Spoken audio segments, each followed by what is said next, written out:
Hello, this is Jackie. In this video, let's watch an action movie, Mission Impossible 4, starring Tom Cruise. A U.S. special agent team was ordered to intercept a top-secret file of the Russian military's nuclear bomb launch code. The action plan was quite thorough. Agent Benji entered the train system to search for passenger information to provide information. Agent Jane broke into the carriage based on the information and intercepted the agent carrying the documents. Agent Hanaway quickly locked the target among the crowd after confirming his identity.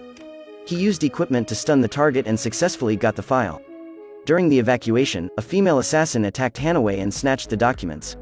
The operation failed, and Agent Hanaway was also sacrificed. In order to prevent the nuclear bomb launch code from falling into the hands of terrorists, the U.S. employed an outstanding agent, Ethan. He would take over Hanaway's position as the team leader. Ethan learned that it was a professional killer Moreau who killed Hanaway. She probably worked for the extremist, Cobalt. Cobalt always wanted to detonate a nuclear bomb to destroy the world. He believed that only the one that survived the catastrophe would be qualified to live, so destroying the Earth was a part of evolution. Ethan guessed Cobalt must be the one behind the scheme. He reported the news to the headquarters and learned that Cobalt was going to the Russian government to find the identity information of the first-level nuclear strategist of the Russian intelligence agency. He wanted to seize nuclear bomb launchers from nuclear strategists.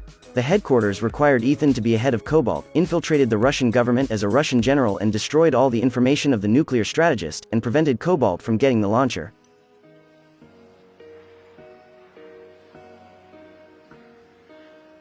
After receiving the mission, Ethan and Benji immediately disguised themselves and prepared to mix into the government. Agent Jane used a hydrogen balloon to drop jammers outside to ensure that the guard system could successfully verify Ethan's false identity. The plan went smoothly, and after the two successfully sneaked in, they rigged the monitoring. Then they tried to distract the police officer on duty, quickly propped up the curtain in the aisle to simulate the scene. From the guard's point of view, there was nothing unusual, and the two were invisible. They pushed the curtain forward slowly, the guards never noticed. Ethan took the opportunity to sneak into the archives room. It was discovered that the documents of the nuclear strategist had already been taken away. In fact, all this was in Cobalt's plan. He knew that American agents would come to stop him, so he set up the game in advance and waited for Ethan's team to sneak in.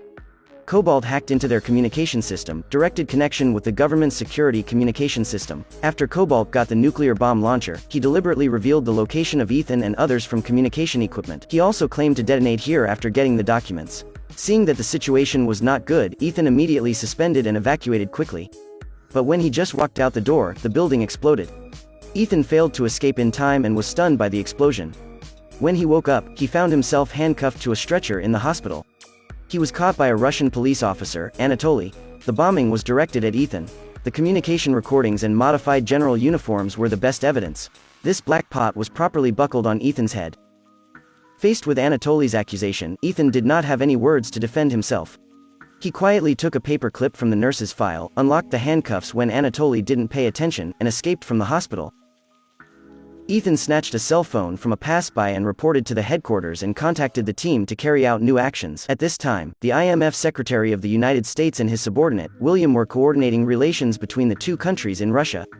The Russian government exploded. The first suspect was the United States, and Cobalt was about to get the Russian nuclear bomb launch code. If the nuclear bomb was successfully launched, it would provoke a war between the two countries.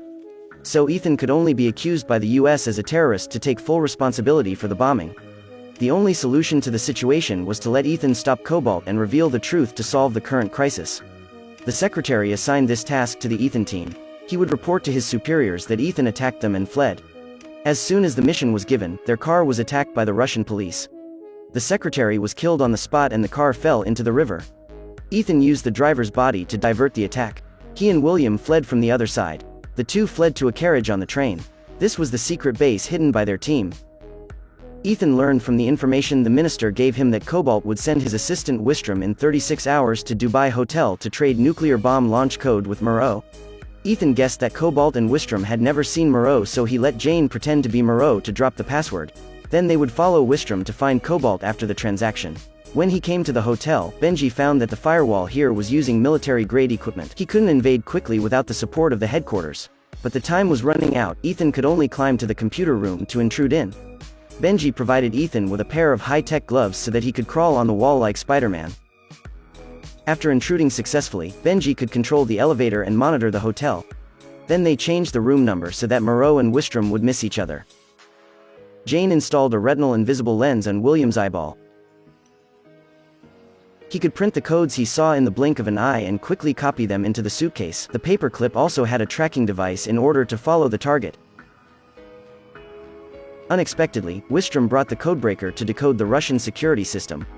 In order to prevent the plan from failing, Ethan decided to hand over the real nuclear code. As planned, Ethan and William enter Moreau's room. Wistrom and the codebreaker entered Jane's room. The lens in William's eyes was discovered by Moreau and delayed the plan. In desperation, Benji controlled the elevator to drag Wistrom. Ethan chased down from another elevator. Unfortunately, the Russian police found him through some information. They were discovered by Wistrom during the fight. The tracking plan failed. Ethan could only choose to forcibly intercept Wistrom. But at this time, Dubai was facing a sandstorm crisis. Ethan failed to stop the target along with the location and was hitchhiked away. The plan failed completely, but it was so important that they couldn't give up anyway. Ethan immediately prepared another plan. He knew that Cobalt had mastered the nuclear bomb launcher and the code. Only one tactical communications satellite was missing, and this equipment was only available in the military. So he found Russia's largest arms dealer. He learned that Russia had eliminated an obsolete tactical communications satellite and quietly sold to an Indian telecom company. After Ethan left, the arms dealer informed Anatoly of all the news. They rushed to India and mixed into the dance party held by the chairman of the telecom company. Jane was in charge of luring to get the satellite code and prevent the launch of the bomb. Bangali was responsible for manipulating the rover to send William to the satellite's core position on standby. At the same time, Cobalt broke into an Indian TV station and hacked the server. William failed to enter the code before reprogramming the server to block. The server had been completely hacked, and the nuclear bomb was about to fire. Benji quickly locked Cobalt's position and told Ethan to rush to the scene. But in the end, he was not able to stop it, and Cobalt successfully launched the nuclear bomb. When the team members heard the news, they all fell apart, but Ethan was very calm. He immediately thought of stopping the nuclear bomb explosion by the bomb itself. The stop button on the nuclear bomb launcher was their last hope. The group divided into two groups. Ethan went to chase Cobalt to get the launcher. The other three prevented Wistrom from killing Ethan. Ethan went all the way to the car factory to fight with Cobalt to take the device. During the fight, Cobalt held the box and jumped directly from the top of the building. The time was tight. Ethan had no time to think about any countermeasures. He risked driving downstairs to protect his life with the help of airbags. At the last moments of the nuclear bomb landing, Ethan pressed the stop button on the launcher in time. The explosion mission ended and the nuclear bomb fell into the sea. The crisis between the two countries was lifted. At this moment, Anatoly rushed in and saw what was happening in front of him. He finally understood the truth. Well, this video ends here. Remember to like and subscribe. Thank you for watching. See you next time.